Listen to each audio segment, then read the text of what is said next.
Assalamualaikum warahmatullahi wabarakatuh. Saya tokoh agama Kecamatan Marabatu. Nama saya Zulkifli.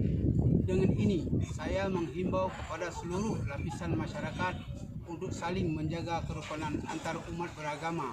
Mengingat baru saja terjadi perusakan salah satu tempat ibadah yang dilakukan oleh oknum masyarakat, yaitu di Kabupaten Minahasa Utara.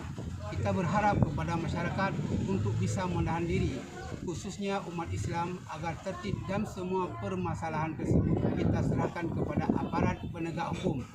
Sekali lagi saya menghimbau kepada masyarakat untuk menjaga ketertiban agar tidak terpancing dengan isu-isu yang dapat menyesatkan kita semua di media sosial atau media lainnya.